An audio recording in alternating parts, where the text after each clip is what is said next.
Today is Wednesday, August 9th, 2023, and you have found the Living Youth Podcast. I'm here with my podcast co-host, Mr. Wallace G. Smith. Mr. Smith, how are we doing today? I think we're doing great. Given this is our third take of the intro because we couldn't say the word podcast right. I was saying podcast. It's, I don't know. I have no idea why. I've said podcast many times in my life and why suddenly I can't pronounce it. It's amazing. Okay, so what do we have on tap today?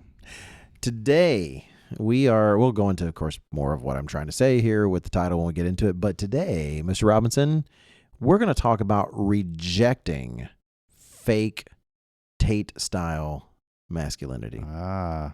It's been in the news. Sounds like a good topic. Let's hit it. Let's do.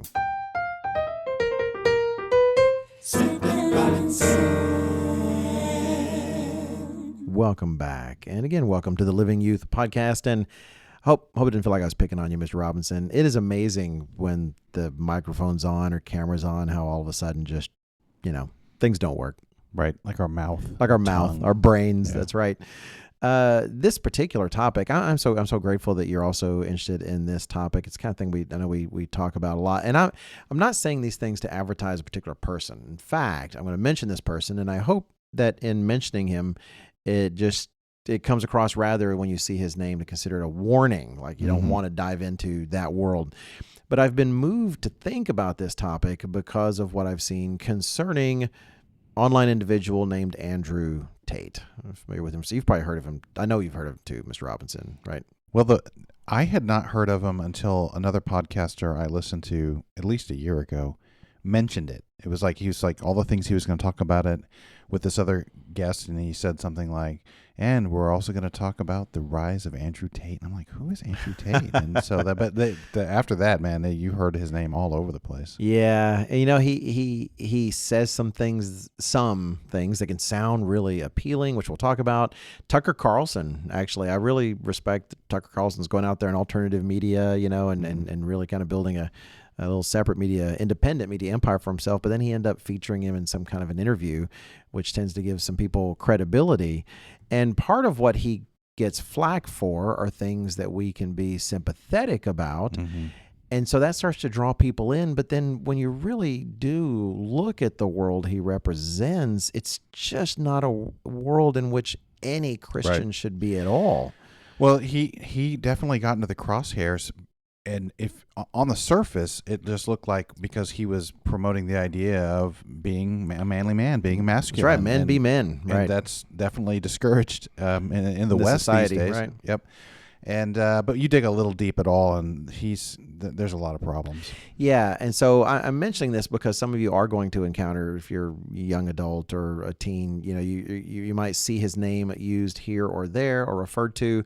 This is not an encouragement to go out and imbibe whatever he has to produce, just like when Mr. Armstrong used to mention people positively or negatively. It's not to go out there and say, I want to get all this guy's philosophies. Right. No, if anything, consider it a warning, because we want to turn from what he presents to what God actually presents in terms of our theme of thinking biblically. But I tried to summarize it. So we're living in a society today in which a lot of people, so many of our culture makers, our trend shapers, are rejecting so much of true, I would say, biblical masculinity, things that God actually designed men to be. And so here's a fella who starts talking about men being strong and being independent and taking control of your destiny, and it can be appealing. And so you have this fellow, and you may have seen him in the news because I'm sure they tried to splash that news across when he was arrested in Romania or something on human trafficking, which I'm not even going to touch all that here. I have no idea if he's guilty or innocent. Everything we're going to talk about today is independent of any of that. I'm sure I'm almost certain he protests innocence. I mean, even the things that he's admitted to, like that he's just openly admitted. Oh, right. The things that he's running and how he makes money, not good at all. Exactly. And that's the very point we're going to make here at the start, is that we're not even talking about the disputed stuff. So part of what, and it's not just him. I've noticed on Twitter and other resources, there's people I would call Andrew Tate wannabes, let's say a wannabe, who they'd love to have the same influence. They love to have the same appeal. And so they imitate a lot of those kinds of things. Part of what's attractive is it seems like here's someone who's taking a stand and rejecting the hatred of men for being men. Here's Right. someone arguing men should be strong. Men should be assertive leaders. They shouldn't accept excuses when they fall short. Wives should follow their husband's lead in a healthy family. It's like, wow, here's this guy and he looks so cool. I hope bald looks cool because one day I'm sure I'm going to be headed there. But regardless, here's this guy and he's so muscular and cool and look at him saying all these things. But then if you really know the things that he does and stands for, because it's not anything you want to be a part of. Again, setting aside all the Romania stuff. Mm-hmm. It's a culture, even in the, if you will, just the most, the smallest offenses. It's not really a culture of actual, say, real courage, bravery, and being a man. It's more bravado. Or, in fact, we were talking about this a little bit yesterday at lunch, and Mr. Hernandez mentioned machismo. Mm-hmm. I wish I could say it like he does. Was of he course, for it or against it? he was against it. Machismo.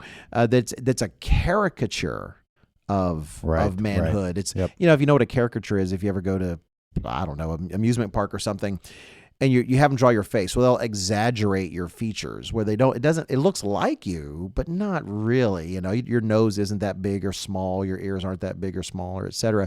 It's a caricature of masculinity.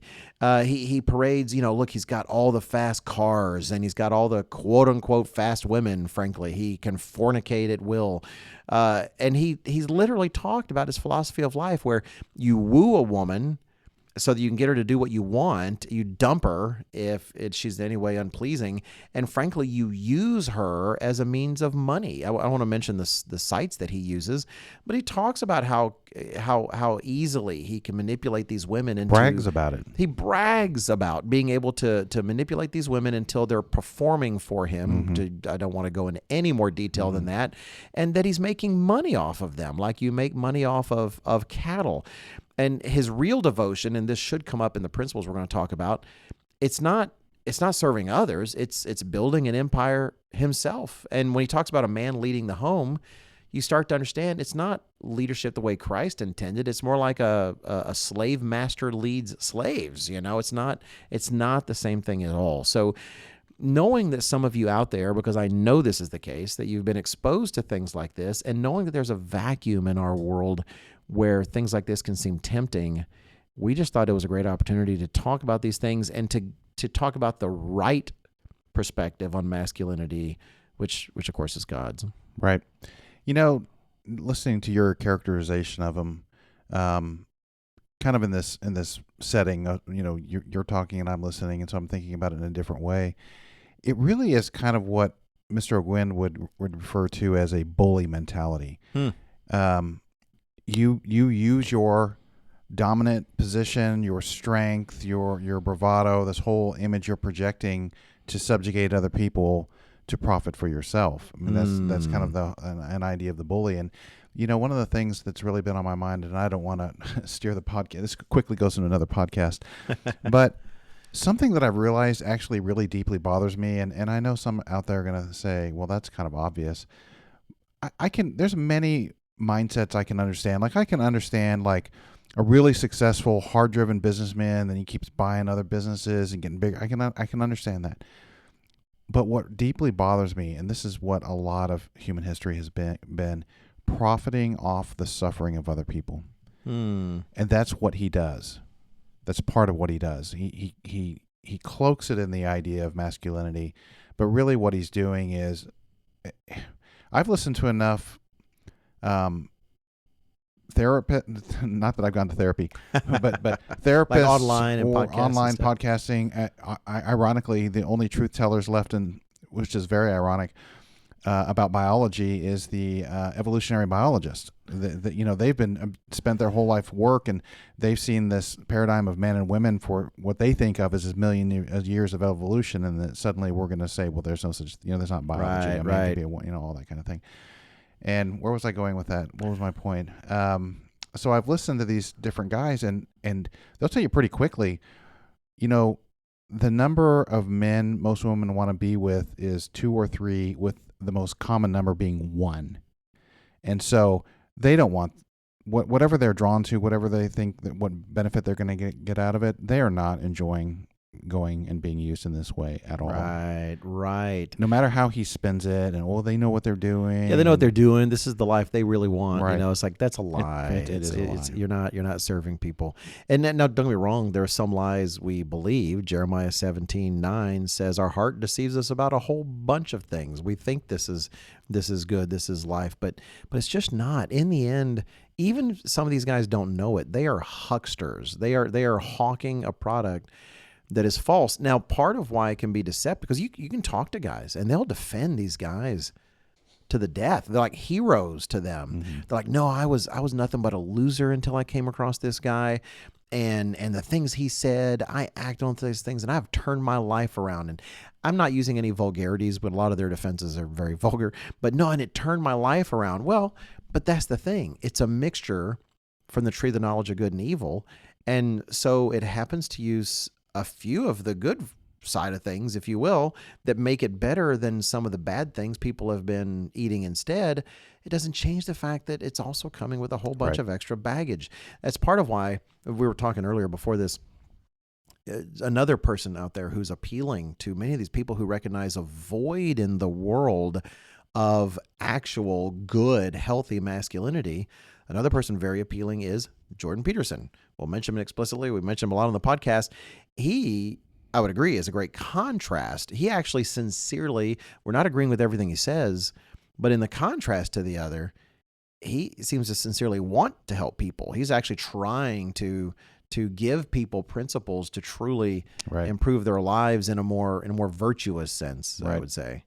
Yeah, it's like Andrew Tate, and what he's doing is hijacking a process that God has built into men, and which is that we do want to have this kind of warrior mentality. And I mentioned those evolutionary biologists. This one in particular was fascinating.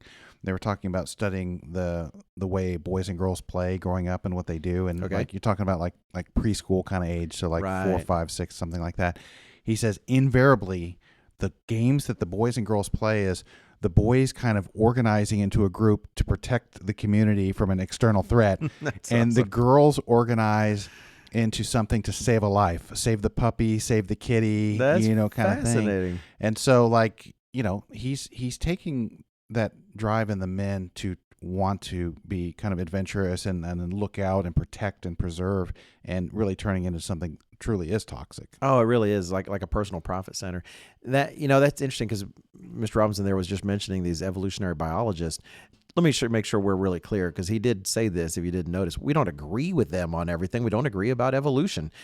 But part of what's fascinating to see from these biologists is they're look. Now, of course, they explain everything with evolution. They wouldn't explain it with design. But they are at least looking at what they see in society, and they're seeing males behave differently than females, and these truly innate differences.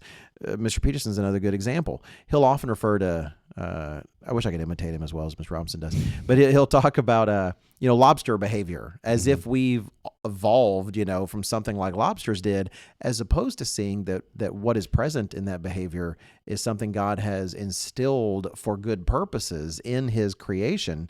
But as a result, he at least recognizes reality. He's actually recognizing this is real behavior in biology and psychology to a certain extent.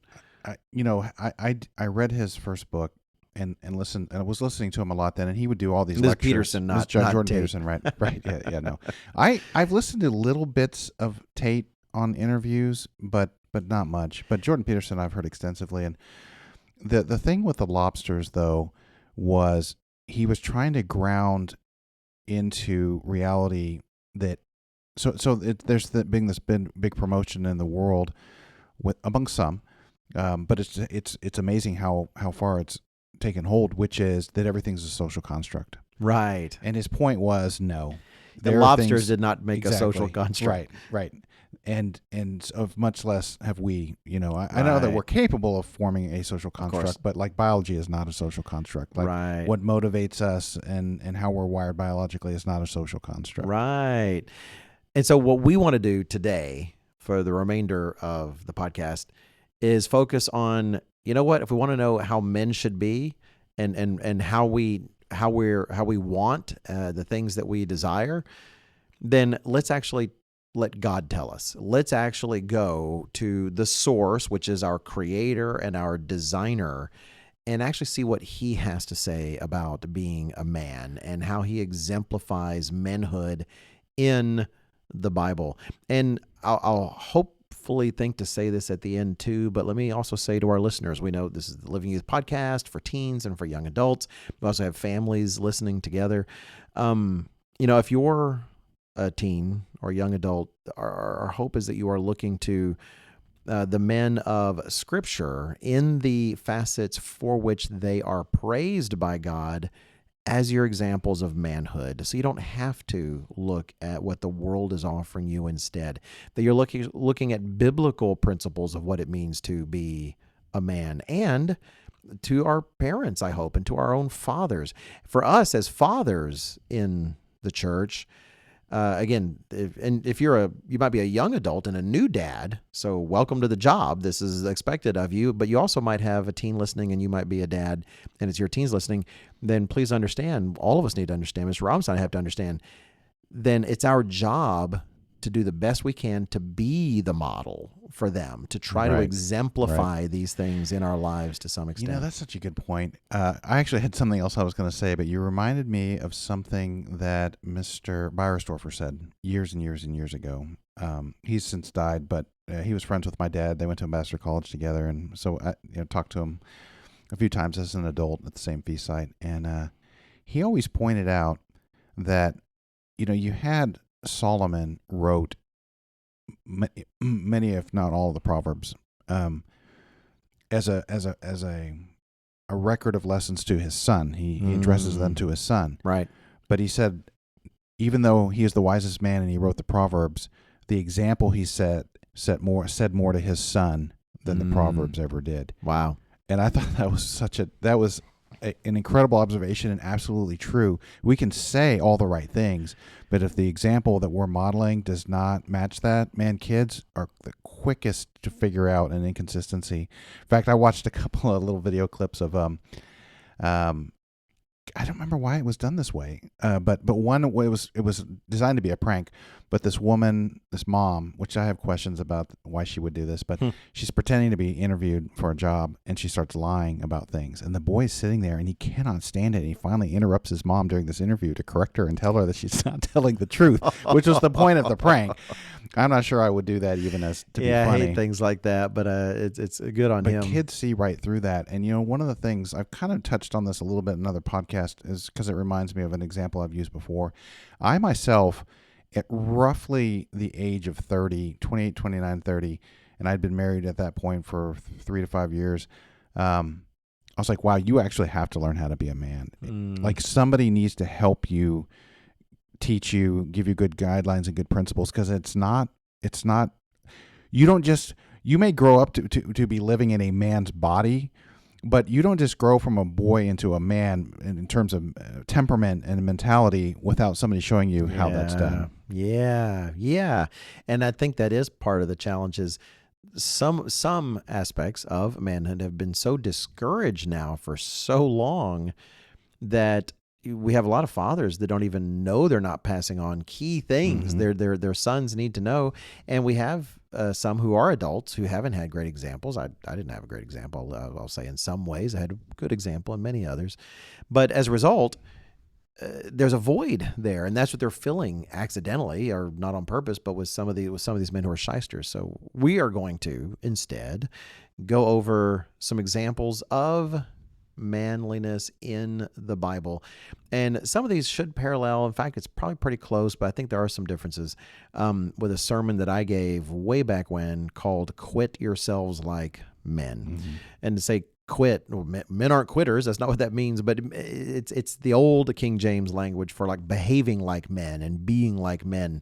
It's actually, I think, a line. Is it quit? It's not a quit. It's quit. No, it is quit. Actually, believe it or not, quit yourselves like men. It sounds like quit. Sounds men. ironic.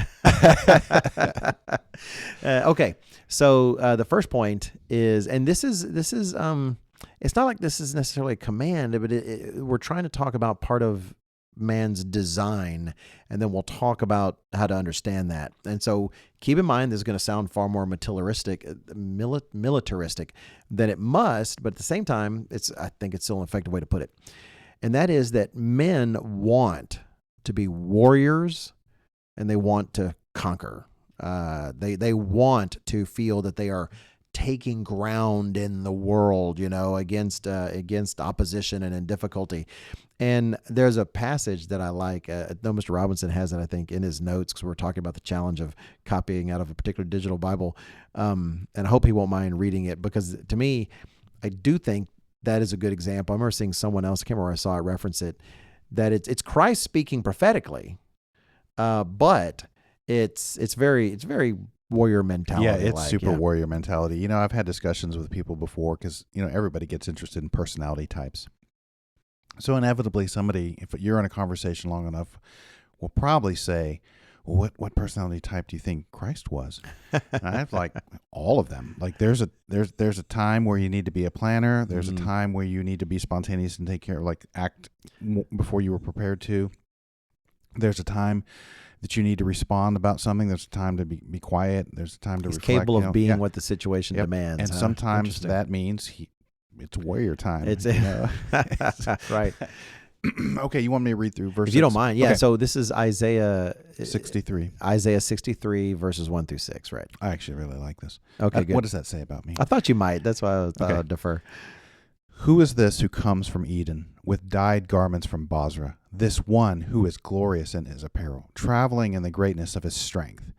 I who speak in righteousness, mighty to save. Why is your apparel red, and your garments like one who treads in the winepress? Because he has. Verse 3, I have trodden the winepress alone, and from the peoples no one was with me. For I have trodden them in my anger, and trampled them in my fury. Their blood is sprinkled upon my garments, and I have stained all my robes. For the day of vengeance is in my heart, and the year of my redeemed has come. I looked, but there was no one to help, and I wondered that there was no one to uphold. Therefore my own arm brought salvation for me, and my own fury it sustained me. I have trodden down the peoples in my anger, made them drunk in my fury, and brought down their strength to the earth. Wow. I looked into a wine press recently, not for this purpose. Mm-hmm. Oh, I know why it was. It was because Gideon was hiding in a wine press when the angel of the Lord appeared to him. And if you go, it's kind of interesting to go find one online. You can just kind of picture something like a barrel with a lid that goes on it, but like a screw presses it down, so it just keeps adding pressure and squishing the grapes, and they have nowhere to go but out. Run out the bottom is juice. So it's pretty. When you're talking about bringing it on like a wine press, you are crushing your enemies. Pretty serious about. And that description, that is Jesus Christ coming to obliterate and destroy his enemies. And that's pretty serious. I don't want to take this too far, because this is, I think, a little bit speculative. Right. But there appears to be some things that Christ himself personally attends to that he's going to take care of. Yeah. That's very possible. And let me add, this kind of mentality, you'll see those like the your fake Tate types. They tend to turn that against other people. Tend to turn this kind of spirit against women in particular, but that is not what God wants us doing. We take a picture like that, and that is prophetically of the end times. You're talking about the enemies of God, and that is part of what the Bible says. In righteousness God wages war, right? So, but at the same time, how many of us, if we're watching whether it's a World War II movie where that's frankly sci-fi, and we long to be in some kind of way the warrior who is conquering for, as we'll get into eventually, conquering for our people, conquering for great cause. Even if you go back to when God first made man and woman, I wanted to quote from Genesis chapter 1 and verse 28.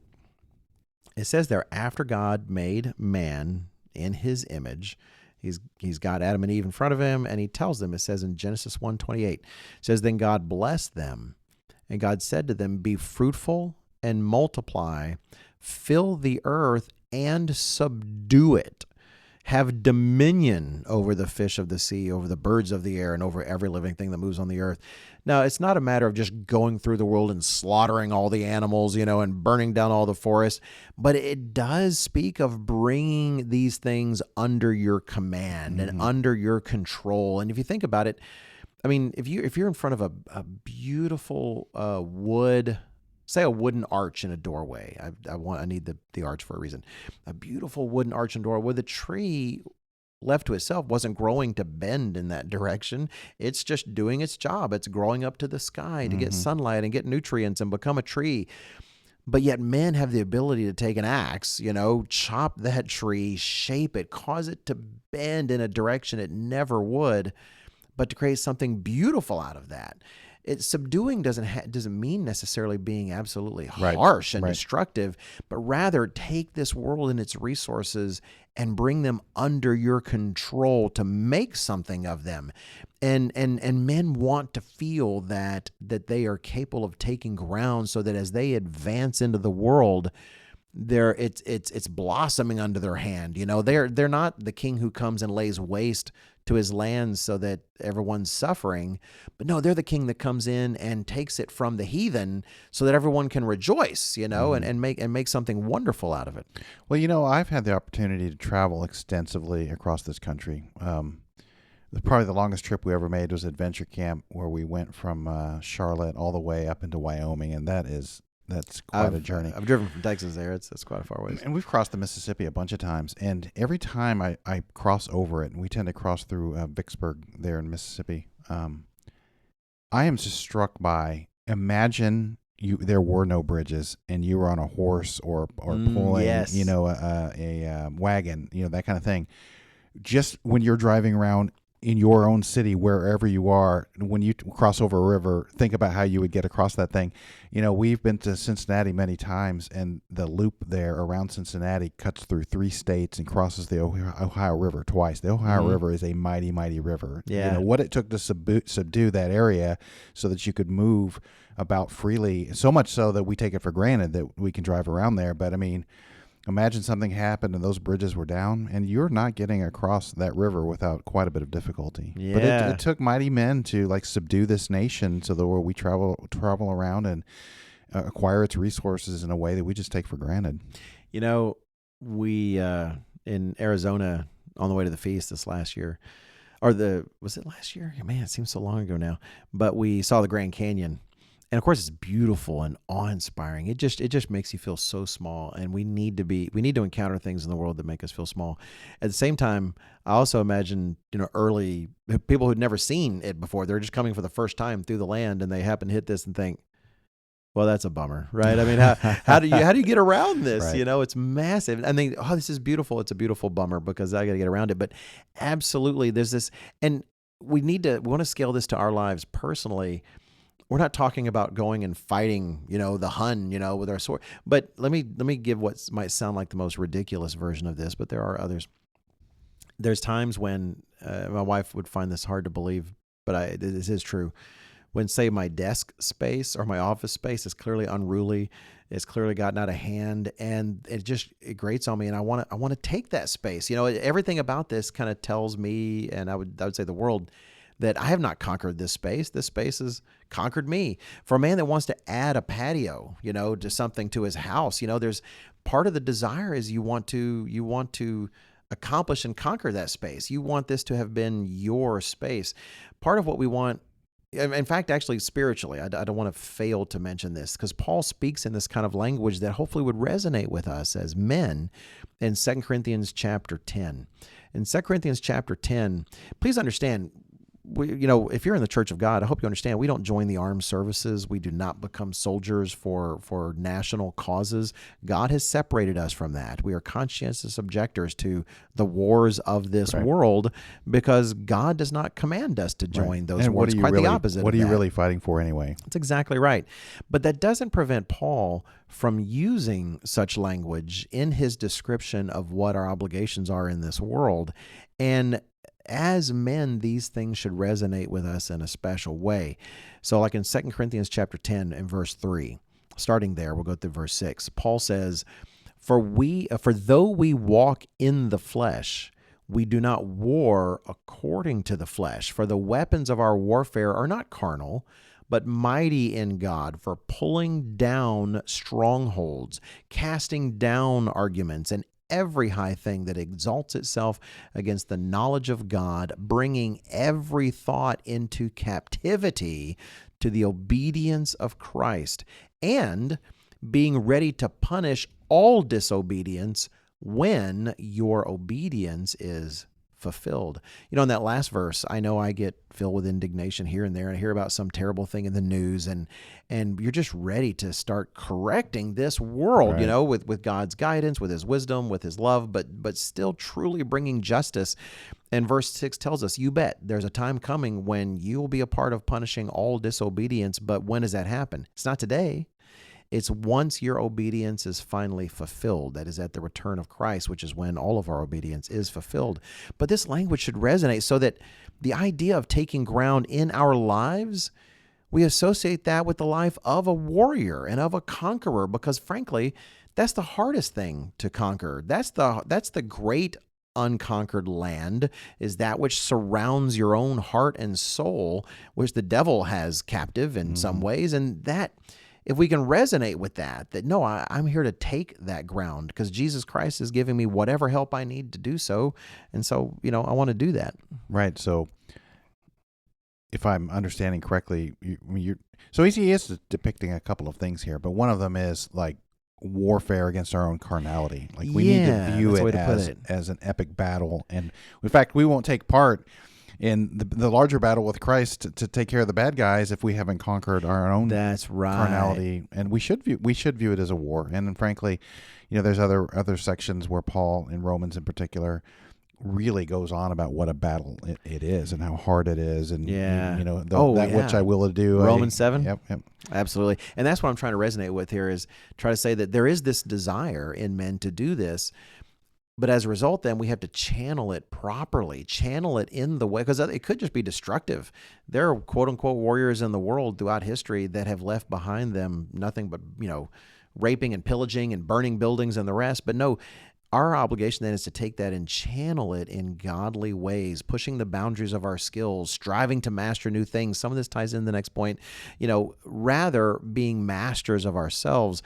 And I do want to say, because I actually got some good examples from my son earlier today when we were having coffee this morning, is that I want to add a note of caution concerning video games.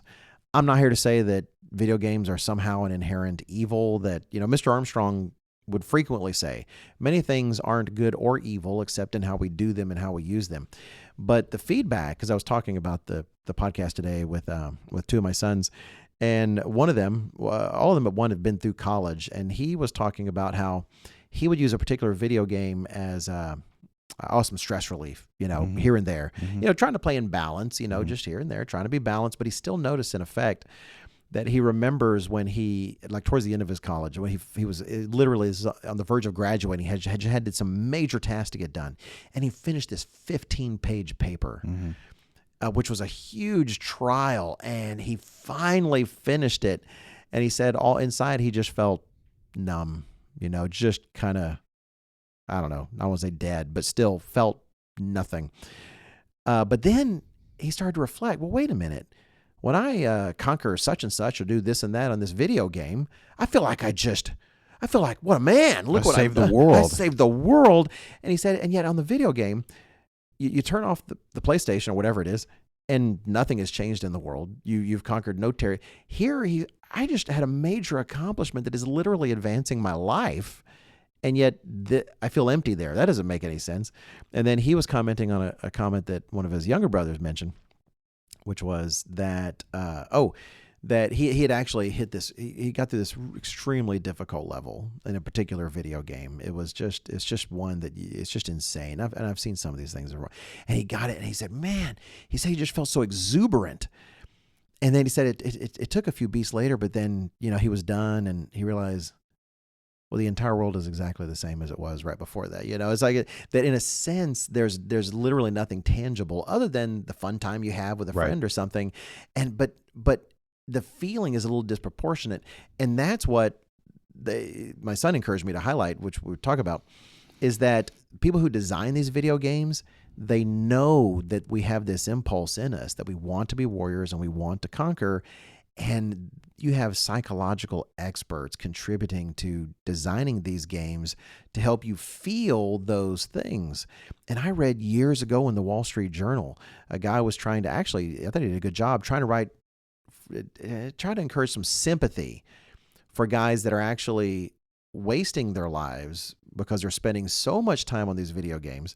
He said, one, keep in mind that these video game developers, they know what they're doing. They have designed this. And some of these guys, they're looking into a world that is removing areas of conquering, even telling men they should feel bad about wanting to conquer in the world and rise a corporate ladder or this or that.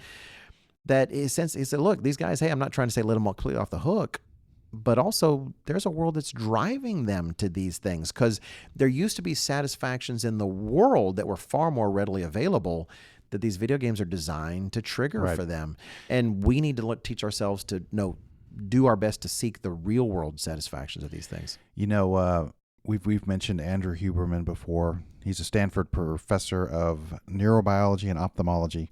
I say that for the credibility. Like, this is not just a podcaster. Right. This is what he he's studies. got real credentials. Real credentials. His whole life, yeah. A big part of what he studies is the limbic system, and which is kind of our motivation system, our reward system. He doesn't like reward exactly, but he talks at length about the three things that really hijack that with young men. One was, of course, video games. Social media really does it, but not just the men, the women as well. By giving you these artificial rewards where every time you scroll, like TikTok, it does that on steroids. It just, you're searching for a thing. Oh, I hit something. Okay, a reward. Yeah. And pornography is another one that really hijacks the reward system. Right. It's an artificial one. It trains you to behaviors, and it hijacks it. Hijacks the system God designed for your good, but for your harm. Yeah. So we've got to be careful about those things. So let's move on to the next point, but keep that in mind. It's natural to want to be a warrior and to conquer. I thought we were channel those things. Sorry, I was anticipating your. I was saying I thought we were doing really well on our notes, but it's like it's not even scrolling a full halfway, Mr. Smith. I think we'll be fine. We're making good time. Please bear with us, everyone. We think we're doing good. Okay, the second point, and this one is very much related to the last one, but to me it does feel separate enough that I think it's worth addressing separately, and that is that men want to work hard and want a challenge in their lives. 100%. I'm not saying that we don't enjoy our leisure time, but that said, the world we've got to be careful. We're designed to want to know something was a challenge or to work hard to the point that, how do I put it? You've got tales like where you got maybe high school teams playing or something, basketball, let's just pick basketball. And man, one team is really running up the score. I mean, like insanely. They're just virtually abusing the other team. And let's say it ends 114-12, just something absolutely terrible. Bad. It's pretty bad. Well, that actually is pretty terrible. And often if you're doing that, you might say, no, I was on a team like that once, and it wasn't like that at all, Mr. Smith. Well, okay, maybe whatever. I played a lot of basketball, and I've been on both sides of that. And to a certain extent, there can be a perverse joy. I wonder how high we can get this score, right? While the other team is just suffering and feeling humiliated. Yeah. But at the same time, let's say you still tone it down. You do your best. Don't beat them, Mr. Smith. It's their job to hold the score down, not mine. So let's say you start putting in your second stringers, your third stringers. The coach uses it as an opportunity, right, to give some players a lot more playtime they normally have, and you can kind of walk away feeling like, well, we didn't stop those guys as hard as we could have, right? Well, I had the opposite. I remember when I was way back junior high or so. In soccer, I played soccer. This is like the one sport I played in an organized way when I was younger. And I loved the year. We were on the worst team ever. We were on the worst team. We won not a single game. We tied one, and that was against even we recognized the team wasn't very good, and we tied them. But part of what was great about playing defense on that team was I was always busy. Our forward guys just could not keep the ball on the other side of the field, so it was coming at us constantly. And I just loved it. The idea of being against the odds, right? Yeah. The idea that there's these two guys, and I'm the only defender that's there to try to stop these two guys because we're just terribly organized. I did, for the record audience, let's say dads take this kind of stuff seriously enough that the coaches on this team were scouting teams. This is like YMCA level, but they're still scouting. And so the number one team that year actually did pull me out. They actually talked to my mom and dad and asked if I would play for their team. Nice. Oh yeah, that's pretty good. Well, at the same time, we were then number 2 the next year. So I'm not sure if the addition of me worsened things or not, but still, I actually enjoyed the idea that the odds were against me and it's up to me to do this. There's something in men that we don't want it to be easy. We want to know when we've done something, we look back and think, man, I earned that. I actually did that work. Well, it's interesting. I had forgotten about this, but I have a very similar story. Not story, but like that reminded me. I played a lot of basketball. Like when we started pretty young. Back then, the Worldwide Church of God had even like preteen basketball program, so it was like they would start working with you pretty young. Well, at least in Big Sandy when we lived there. And anyway, my favorite drill, because we did a lot of drills, dribbling drills, shooting drills, but my favorite one, hands down, was the 3-on-2 drill, which was there's you and another defender, and 3 people come at you with the basketball to score, and it's your job to stop the other 3, and you're missing a person, and that was my favorite one. I love that so much. Your title here for this reminds me of Andrew Huberman again, which is, you say men want to work hard and want a challenge. And I know this is controversial these days, but men have more testosterone naturally than women by a mile. Shouldn't be controversial. Yeah, shouldn't be controversial. And Andrew Huberman describes testosterone. He loves to come up with very concise, not exactly definition, but explanation of something biological so that it can relate to a layman. And he said, testosterone makes effort feel good. So it's baked into our biology. That's fascinating. Yeah. I never heard that before. There was a verse that I thought of because I do have a larger point to make with this, and I want to. Some of you think it's gross. It's in the Bible. I think it's worth reading. Yeah, deal with it. Yeah, in 1 Samuel chapter 18, you have 1 Samuel chapter 18. We have a tale of David. And I think this is so characteristic of guys. So 1 Samuel chapter 18, verse 25. We have David. He's not king yet. Saul is king. And David continues to come to his attention in various ways. And so Saul makes this announcement to various ones.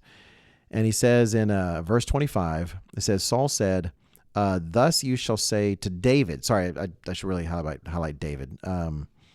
At this point, Saul has decided that David is an existential threat and is trying to put him in dangerous situations, so maybe he'll get killed. Right, and he set him up because he set him up to marry his daughter. He says, marry my daughter. And David is humbled by that. It's like, wow, that I should even be the king's son-in-law. Yep. That's amazing. But it's all part of a setup.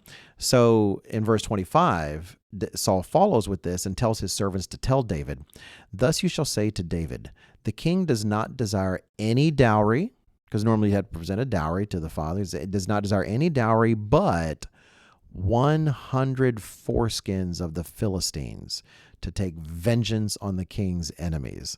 But Saul thought to make David fall by the hand of the Philistines. So, foreskins, they're not trying to be gross, but essentially, let's just say if he takes the enemy's foreskins, there's no doubt he conquered the enemy. That's definitely proof of death. The Indians used to do that with some hair. Yeah, exactly. So he's setting him up. He's saying, "Oh yeah, you don't got to give me any money, even." And the king would. But you know what? Tell you what, I go kill 100 of my enemies and bring proof. Right. So he's really setting him up to fall. And so verse 26 it says, "So when his servants told David these words, it pleased David well to become the king's son-in-laws. Now the days had not expired. Therefore David arose and went, and he and his men, and killed 200 men of the Philistines. And David brought their foreskins, and they gave them in full count to the king." I would not want to be an accountant for King Saul in those days, that he might be the king's son. So in other words, Saul says 100, and David comes back with 200. And it makes me think of, how often do guys make something harder just for kicks? Like, you don't have to make it harder. I could not agree more. Yeah, like you're playing a game, like it's like air hockey. Yeah. And you're like, dude, let's do it with our left hands. Yeah. Oh, I'm going to do it eyes closed. I think I can hear from the sound. And you just keep making it ridiculously harder just for kicks. Mr. O'Gwen was always a real master. I don't mean he's the only one, but he was a real master of like taking biblical stories like this and really bringing them to life. You know, like really trying to paint the picture. And I can easily envision David standing there maybe with one of his buddies, and he's like 100, really? It's like that doesn't sound that difficult. Let's get 200. We're gonna take it up. Yes, exactly. And that's like dangerous work, man. Yeah. Oh, of course it is. And I think that is a compulsion in men, that it's not a bad thing. And we'll get to why it's not a bad thing here in a minute. And I guess actually the next verse we'll kind of touch on that. And that's Proverbs 22. Actually, I'm not there yet. Do you have that, Mr. Robson? Okay. This is Proverbs 22 and verse 29. I think it's helpful. Yeah. This is particularly interesting in back-to-back nature of these two scriptures here. So Proverbs 22:29, do you see a man who excels in his work? He will stand before kings. He will not stand before unknown men. Yeah. Well, with David, that was literally. He did. It's right. He stood out. And don't we want that? I mean, yes, if you're a man, it is biblical to want your work to be good, to want your work to be of high quality. And there's nothing wrong with wanting, like if you're a son listening to this, and sometimes you'll hear us point out that pride is danger. You don't want to be proud because the devil is proud. But I remember not only Mr. Aguin, but someone else highlighting back, I mentioned because he was my pastor, and there was some point he made, is that one, there's nothing wrong with stepping back from a work you've done and thinking to yourself, that's good work. Right. God did that in Genesis, right? Yeah. Listen, I agree. Boy, I'm reluctant to tell you. Okay, I'll put it to you like this, as generically as possible. Okay. I heard a speech one time where they took that idea and took the English word for pride, and this is because that's the way it was translated in the English from the Hebrew, and how you should never have pride. And I had a problem with that, because if you go look at the English word definition of pride, it's not inherently sinful. Like it can be. So here's what the word pride means in English: a feeling of deep pleasure or satisfaction derived from one's own achievements. Now, you could say that could easily become something that is sinful, a sinful attitude, and problematic. Sure. But there is nothing wrong with, we've talked about raising our kids. If you raise your kids and see them become men, why wouldn't you take a deep satisfaction in the effort and work you've made seeing your boys become men? There's a lot of things you and I have accomplished here in editorial with the help of a lot of great people, and at times it's nice to step back for a moment and feel some satisfaction from our achievements and what we've accomplished. Right. It is challenging because the Bible does use it to often. Well, many translations of the Bible often use that English word pride to mainly mean a negative sense. But that's why we want to make sure don't accidentally label everything that way. If you look at work you've done and you worked hard, that what you've created. I think Mr. Aguin's example at Spokesman Club was a rocking chair. You've made a rocking chair, and you step back and you think to yourself, I worked hard on this, and I think it shows, and I really like what I've made. Well, when God created the world, every day he'd step back and say, man, this is good. What I've made is good. But further, and this is kind of tied to a different idea, we often highlight that you shouldn't be just a pleaser of men, in the sense that you do something right, not because it's the right thing to do, because you're trying to impress someone. The Pharisees would come and have trumpets blown when they make a donation so that, God, the people would know, not so much God. But at the same time, if you're a son out there, you're a teenager, there's nothing, if you value your father's opinion, because quality means something to him, and you mow the lawn, whatever your chore is to do, and you want to know that he thinks you did a good job, that's not just trying to please him in a sinful way. The kind of like it's really looking for validation from the person who's legitimate source of validation. If I happen to do something, for instance, here at the office, and Mr. Weston really likes the result, or Mr. Ames thinks, man, that's a great script, or something. Well, if I'm just doing it to kind of please them, well, then you can cut corners. You can start to game a system. But if you were trying your best according to the real principles for what this product should be, and you've learned to trust their judgment because they're very much in tune with what God wants something to be, and then they express, wow, this is good. This article or this whatever, that's really good. There's nothing wrong with appreciating that. It's not the same thing. Men desire to know that they are competent and that they actually are good at what they do. Right. And there's nothing wrong with looking to individuals who are good judges of such things to seeing what they think of it. I feel like I have to defend myself on my pride example. Oh, you think so? Okay, go. You know what? I should ahead. have finished reading it. Oh, okay. I should have finished reading the whole thing, because it's a feeling of deep pleasure or satisfaction derived from one's own achievement, the achievement of those whom one is closely associated, or from qualities or possessions that are widely admired. And so my point was, well, that really wasn't the point, because that's yet another podcast, but like the hazard, because I've seen this before, typically in sermonettes, not commonly, but the hazards of taking a Greek or Hebrew word, and then it's got to be translated into some English word, and then you take that English word and you extrapolate too much out of the English word. Right. Instead of if you're going to extrapolate more out of a word, you need to be based off the Hebrew or the Greek word. Otherwise, you can make it say more than it really says. Oh, 100%. And I, no need to apologize to me, and I hope everybody else got that, because it is an excellent point. In fact, I literally have on my desk a letter from a reader of the magazine. It might be a telecast viewer. I think it's a reader who's essentially done that. He's chastising us for something, and he's taken this English word and used it as like in a completely irrelevant manner, to what the Bible actually says. You've shared that with me before, and what's funny is you can sometimes very quickly realize what they've done and where their error is. Yep. Okay. Oh, before we move on. Wow, it's been kind of a long podcast so far. We got 2 more points I want to cover, but I would like to say one more point about this one and see what you have to say about this one. And that is, if men want to know that what they've achieved is a challenge, they want to achieve something difficult.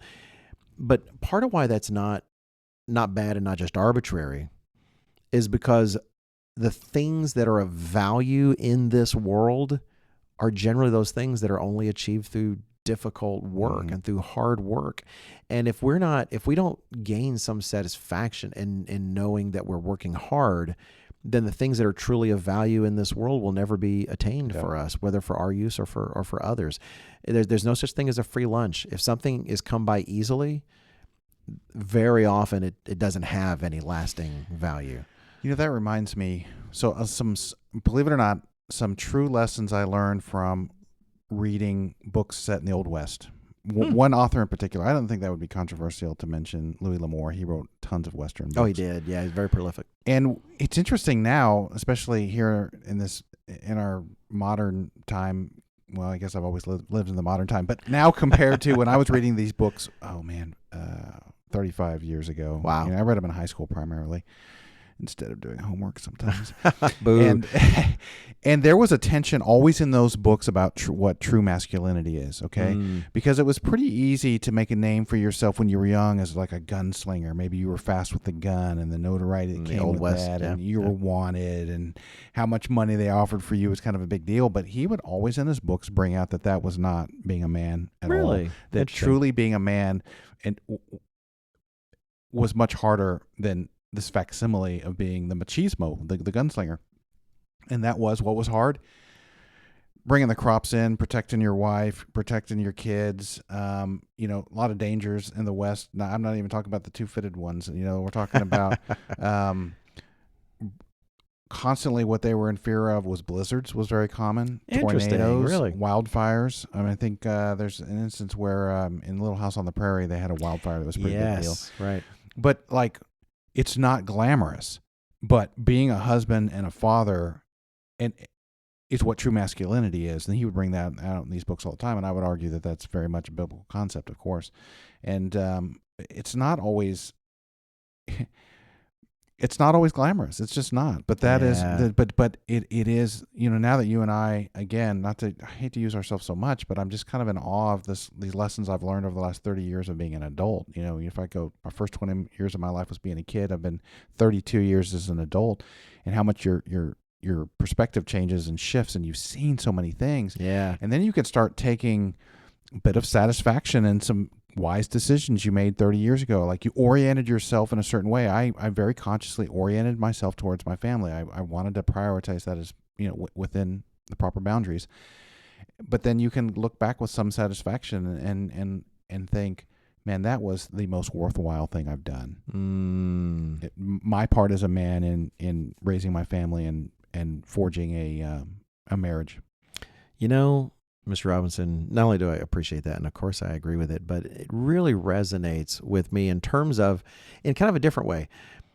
I think if you'd gone back, I'm 53-year-old Wallace Smith now. If you were to go back and talk to, say, well-intentioned, converted even, 19-year-old Wallace Smith or 20-year-old Wallace Smith. Were you baptized? I was baptized at 19. And, or let's say even married 22-year-old Wallace Smith. Let's go ahead and get your there. Schedule is way ahead of mine. I got baptized when I was 24 and married when I was 25. Really? Yeah. Wow. Okay. So, but let's say go back to those days where I definitely convicted. I want to follow God. By then I had a wife and I want to be a husband for her, have children eventually. If you'd asked me then, if I really understood what is going to give me the most satisfaction in the world, what is truly going to make me feel like that I've done my job, as a man, I think I could kind of give all the right answers on paper to a certain extent.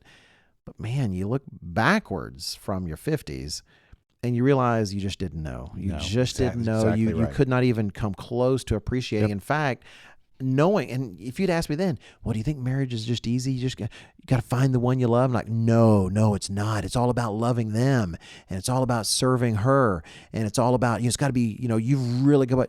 I could have said all those things, but just to have no idea fully, kind of like what Job says at the end of the book of Job, where he tells God, God, I spoke of you, from the hearing of the ear, but now my eye sees you. Now it's far more real. And even now when I say these things, men want to work hard and want a challenge. If you'd asked me back then, 30 years ago or so, is a work ethic important? Oh, you bet it is. There's only real satisfaction in work. But now it's like a lesson in my bones and my muscles. And I have to realize I wish I'd have put more hard effort into things that, like, honestly, Rod McNair likes to talk about. He does a great job, and it's been a while since it's been addressed. I think this had the idea of doing hard things, choosing to do the hard things. And there's so many hard pathways that I avoided that now I wish I still had the youth to go back and take them, even just because of the challenge they represented. Yep. Friend of the show, Phil Sena, we haven't mentioned him in a while. He gave a sermon at the feast in New Braunfels years and years ago, and it was the one of the core ideas of it was, are you all in? Are you all into God's life? I was there for that one, at least once when he gave it. Did we That's have the time I met you in person for the first time at that feast, I think. Did it have the sukkah on the stage? Yes. I built that through much blood and literally. There was Did you really? Blood. Yeah. You did a hard thing. So what happened was, when he says sukkah, for those who don't know, it was like a traditional like a booth. tabernacle. Yeah, like a little booth, tabernacle on the stage. Yeah. And so I was out because I was like real serious. I wanted to do it, so I was real serious about it. And I was like So I did all this research into what plants would decorate a booth. Okay, because the Bible lines some out.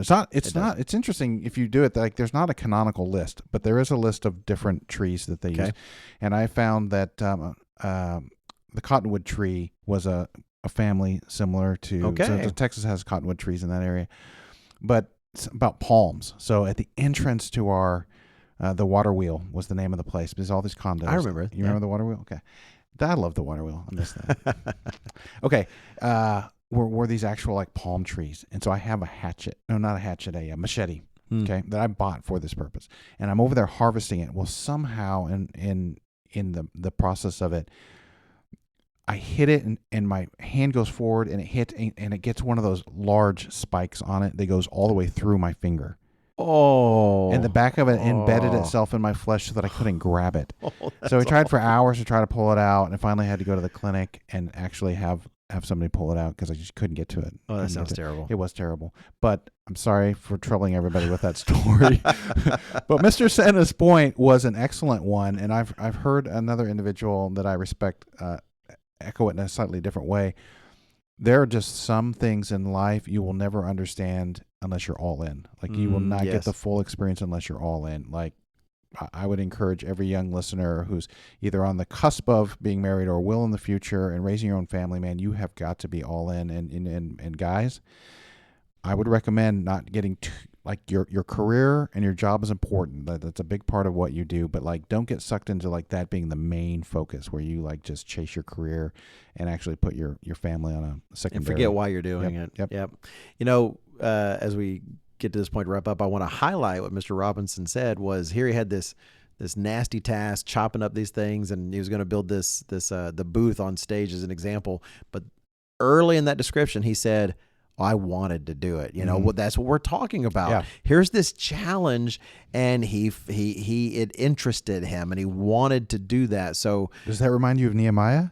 You know what? Is that where we have Nehemiah? Oh, you know what? Okay. I was going to suggest here, we are an hour in. Oh, boy. What do you think, Mr. Robinson, of doing like we did with the last one and splitting into, covering the second part next time? What do you think? You know, this is one time where I would almost like feedback from the audience how they feel about that. I mean, like we could do it. I just mean for future reference. That sounds great. How would we get feedback? Okay, that's a good question. How do we get feedback? One, we should know, and we don't know. If you're watching these on YouTube, it's possible that I think comments are open. I think they're what's the word? Moderated. That'd be nice. That's right. It's the public say it. It's moderated, I think. But you could leave a comment there. You can always drop a line, podcast@livingyouth.org. Send an email that is the right email address, right? I should make sure. Oh, right, because I was doing podcast at Living LCG maybe. Oh yeah, it's Living Youth. That's right. Living Youth. So we both see those emails. So podcast@livingyouth.org. You can give us feedback that way. But let us know, because we tend to get a bit caught up in some of these things. And in this in particular, it's so funny. There's so many topics, Mr. Robinson, I've talked about, whether it was like the Amber Heard, Johnny Depp divorce, whatever trial that going on. And it wasn't divorce trial, it was something else. And we tend to stray into topics about being a man, right? Because that's something we clearly think about a whole lot. And here we just address it straight on, and there's just so many things we want to say. So anyway, to try to keep this to, particular length, tell you what, we're going to split this in two parts. Okay. We'll cover the second part. We do have more points, by the way. It'd be nice if it was just two things. And look, being a man can't be covered in 1 hour. So we're going to talk more about this next time. And let us know if you hate that. It's like, oh man, every time you guys say it's two parts, I just think I'm never going to listen to you again. Unsubscribe. Let us know. We would love your feedback. And in fact, so we can start the next one by saying, hey, sorry about that. Found out. Or that's right. So okay. let's go ahead and drop it there and pick it up next time.